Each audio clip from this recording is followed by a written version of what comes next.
Honourable Member for Werriwa. Thank you, Deputy Speaker. I rise to make my contribution to the debate on the Appropriation Bill No. 1, 2018 and 19 and the related bills, and add the voice of my community who would have liked to have seen a fairer budget which addresses the needs of people all over our electorate. Those who tell me every day they're struggling with higher costs, electricity bills, lack of parking, traffic jams, high childcare costs and cuts to school, TAFE and university. And yet, instead of addressing the concerns of the people in my electorate, this budget continues with a handout to big business and the big banks. The residents of my electorate of Werriwa have suffered thanks to the government's ideological war against Medicare and public health care. The Liberals have cut from Medicare and hospitals every year since the 2014 budget. The assault has continued in this budget, cutting $2.8 billion from hospitals between now and the next election in 2025. Under this government, the national average wait time for elective surgery is the longest on record. The number of people presenting at emergency departments is the highest on record, and the number of hospital beds available for elderly Australians is the lowest. On a local level, this crisis was felt with the debacle around the closure and reopening of 2 after-hours GP clinics in my electorate.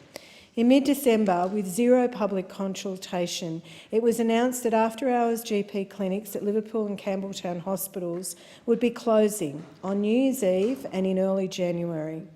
Following an outcry from the community and pressure from myself and the member for Macarthur, they announced in March that they would reopen the after-hours clinics, both now well away from hospitals they had been connected to. The connection of the two clinics at their respective hospitals had helped ease the pressure on the emergency departments located there. Worse still, the new Liverpool clinic had moved out of the Liverpool CBD across the Georges River to the suburb of Moorebank, into an area not easily accessible by public transport to the people of my electorate. The importance of easing the pressure on emergency departments can't be understated. There were 7.8 million emergency department presentations in 2016-17, 1 million more than 5 years ago. This level of growth is putting our hospitals and their staff under immense pressure. They need more funding to keep up. People living in southwest Sydney have been hit particularly hard by this. Hospitals like Liverpool are dealing with this increase and the increases that come with ageing populations, as well as the huge growth in population from the Sydney's southwest suburban fringes. Hospitals like Liverpool will benefit from Labor's alternative budget through a $2.8 billion Better Hospitals Fund, and as a result of this, hospitals like Liverpool will have more doctors, nurses, more health staff and more beds in the emergency departments. This is important, this is needed, and this will make a real difference in the lives of ordinary Australians. Unfortunately, this government is giving an $80 billion handout to big business and the banks instead of funding health. We don't need a tax giveaway to the banks. We need to get people off long waiting lists for hip operations, knee replacements and cataract removal. With the 2018 budget, the Turnbull government has locked in huge education cuts, using them to pay for the tax handouts to the big business. Cutting $17 billion for schools and given $17 billion to big banks. And we've seen from the Royal Commission they don't need it. In the strange world that this government inhabits, bank executives have been hauled before a Royal Commission, and they seem to be more deserving of a handout than the kids in my electorate with all the talent and potential in the world, but not enough resources at their local school to realise that potential. I believe Australian families would prefer their taxes going to schools, universities and TAFE, and not big business. But sadly, TAFE is also having its funding slashed as a result of this budget and the New South Wales State Liberal government. With an extra $270 million cut from TAFE and training, this allows for more than $3 billion in cuts since the government came to power in 2013. Australia now has 140,000 fewer apprentices than we did when the Liberals were first elected. Southwest Sydney is a rapidly growing area. With the construction of Badgerys Creek Airport, there are great opportunities for work for local people. I want the young and the unemployed of Werriwa to benefit from this growth.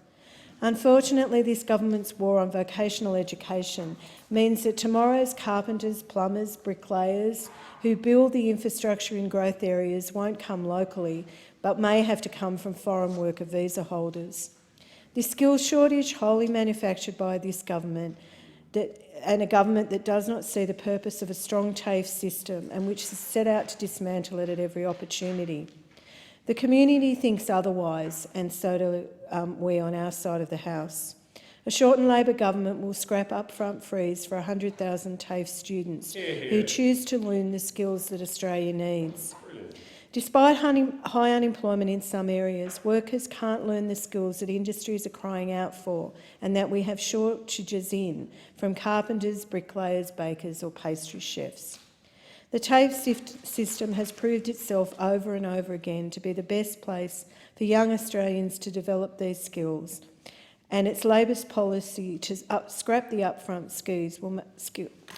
fees will make it easier for Australians to get the skills they need for a trade, a traineeship and then a quality job. But we won't just stop there. Labor will invest $100 million in modernising TAFE facilities around the country, will guarantee at least 2 out of 3 Commonwealth training dollars goes to TAFE, will ensure 1 in every 10 jobs on the Commonwealth priority projects are filled by Australian apprentices, will provide 10,000 pre-apprentice programs from young people who want to learn a trade and 20,000 adult apprentice programs for older workers who need to retrain. Labor will abolish Malcolm Turnbull's, the Prime Minister's, unfair cap on university student places, meaning the number of Australians getting an education at university will soar to around 200,000. This undoing the government's $2.2 billion cut from universities last December. 90% of the jobs created in the coming years will need a university or TAFE qualification. We recognise this. We will invest in education. For all the government's bluster in the lead up to the budget, you would be forgiven for thinking that despite this budget's many failings, there would at least be some much needed infrastructure proposals being announced and some much needed proposals that would help build our nation. Unfortunately, the budget included no new money for infrastructure. Every project announced in the budget was funded from previous allocations. No plans to lift investment over years and years of cuts. It is another hoax. Government infrastructure grants to the states, in fact, will fall over each of the next 4 years, from the promised $8 billion in 2017-18 to $4.5 billion in 2021-22. Commonwealth infrastructure investment over the next decade will fall from 0.4% of GDP to 0.2%. This is a worry for all Australians, but particularly for people living in the outer suburbs of rapidly expanding cities like Melbourne and my hometown of Sydney. While the Prime Minister has been making promises over the last 6 months, the budget wrongly does not seem to be doing anything to actually bring these promises to fruition. In March, there was much fanfare as the Western Sydney Cities deal was announced.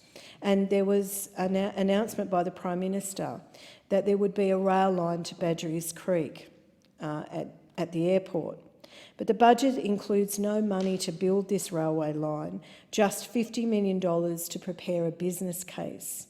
With the airport set to open in 2026, we really need to start building the airport line soon. This isn't good enough, but it is what we've come to expect.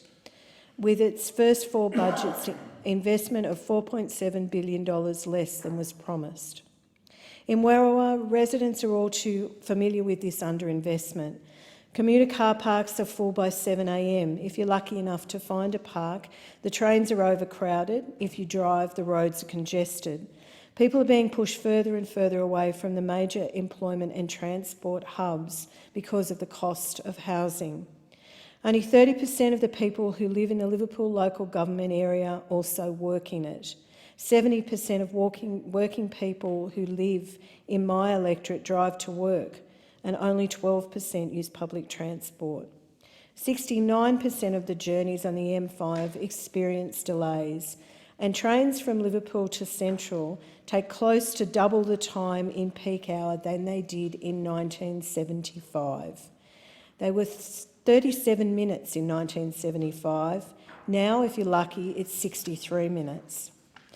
Aside from Leppington and Edmondson Park stations opening in 2015 and Holsworthy in 1987, every other train station in my region was opened in the 19th century. South West Sydney demands real infrastructure spending for real projects. The government has failed us, just like they have on many other things. Labor has shown itself to be the party that will address Australia's infrastructure needs and make meeting the needs of my growing community a major priority. If you need any further evidence that this is an unfair budget full of hoaxes, look no further than aged care. The government trumpeted 14,000 new in-home aged care packages over the next 4 years, 3,500 a year. While any increase is welcome, 14,000 is far from adequate. It's merely a drop in the ocean. As of December last year, waiting lists sat at 105,000 and they're growing by 20,000 in the last 6 months of 2017 alone. Almost 82,000 of those people waiting have high needs, many with dementia. The government refuses to give us more up-to-date figures. Given our ageing population, the waiting list will then no doubt continue to grow and the crisis in aged care will become more acute year after year. 3,500 additional aged care packages a year, although welcomed, is simply not enough. How will the government fund these additional packages? It seems by taking it out of residential care. The Prime Minister and the Treasurer are performing a deception, moving money from A to B. And while older Australians are still waiting in care, the government are unable to find any additional funding to address the waiting list of over 100,000.